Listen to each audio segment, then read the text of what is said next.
ado, I remain your amazing friend. So welcome to my YouTube channel. And I remain your amazing friend, as I said, happiness, because I care so much about your well-being. And of course today I want to talk about 7 things that young ladies do wrong to their vagina. Oh, of course I am a Christian, and of course I'm ready to talk about vagina because it's a part of the body and God created it and it's a treasure. So it has to be treasured and valued. So that is why I want to talk about 7 things that young ladies do wrong to their vagina, because we really need to, be conscious of it and pay attention to it. So the first thing that young ladies do to their vagina is using of soap. Many people think that whenever they use soap for their vagina will be clean and to be fine and to be okay. And of course, most of these young ladies or teenagers, their parents has not sat them down to teach them about this or to talk to them about vagina care or whatsoever. But I'm telling you that using soap to clean your vagina or using harsh chemicals to clean your vagina, it's actually wrong, and it might open your vagina up for infection, because the vagina naturally has something that washes itself by itself. Now, the second thing that young ladies do wrong to their vagina is wearing tight or non-breathable underwear. Of course, underwear is meant for us to wear, but at the same time, ensure and be sure that your underwears are not tight, are not too tight. At least your underwears, air can enter, can be breezed and all that. So don't wear tight underwears as a young lady, or as a lady, as a woman, or as a female teenager that is listening to me. So now the third thing is incorrect wiping technique. I've observed that most times people usually don't talk about this and actually want to talk about it.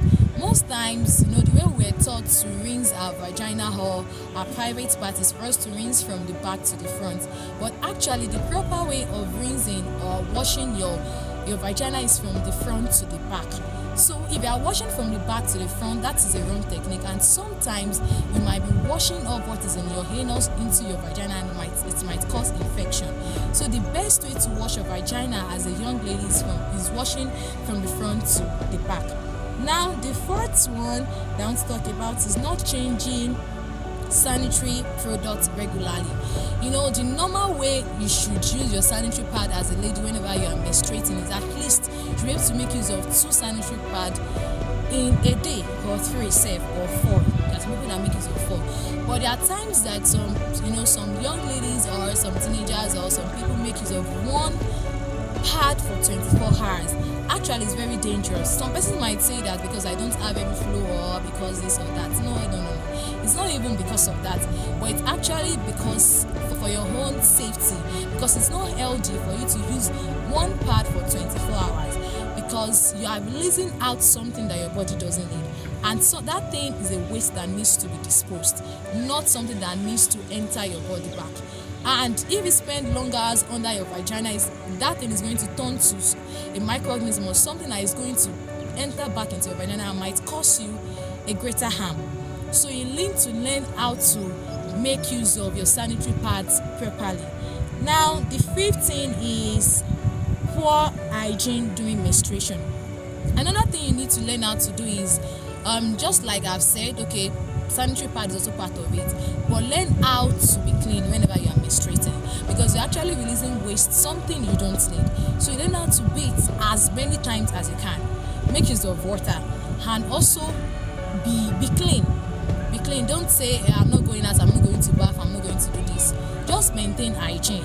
Wash your hand even after changing your pad, after rinsing your vagina or your private parts. Wash your hand with detergent and all like that. Just be clean. And the 6th thing I want to talk about is ignoring post-workout hygiene. Ignoring post-workout hygiene. There are times, especially for the females that do exercises or they are into sports. One thing you need to understand is after your exercise or after your sports, you don't have to stay too long in your sporty clothes or your sporty shorts or your sporty tops. You need to learn how to take it off on time, because if you stay too long on it, there will be, of course, sweat brings out something that your body doesn't need, and waste also comes with microorganisms and something like that. And if you stay too long on this clothes, there's high possibility that this microorganism might also find their way back to your body or back to your vagina, which might cause you greater harm as a person. Now, the seventh one is overuse of antibiotics. Many persons don't know this actually. Of course, it's good to use antibiotics because it's very, very wonderful. But overuse of antibiotics is actually not wonderful enough for your vagina, because the vagina has what we call vagina flora, more like a chemical or something that moves around the vagina that that protect the vagina from infection and all. But when you overuse antibiotics is going to flush out part of all these things, and the vagina might not have this ability or this strength to wage war against bacteria or to wage war against infection. The self-defense might not be there, and that is why you really need to be conscious of the way you make use of your antibiotics. And however, even as I go today, because actually it's enough for us to call it a day, just as I said earlier that I care so much about you and God cares so much about you, and of course God wants us to take care of every part of our body, especially your vagina, because it is a treasure that God has kept to you. So please honor your body, honor your vagina, honor your private part and every part of your body. Alright, so don't forget to subscribe to my YouTube channel. Bye.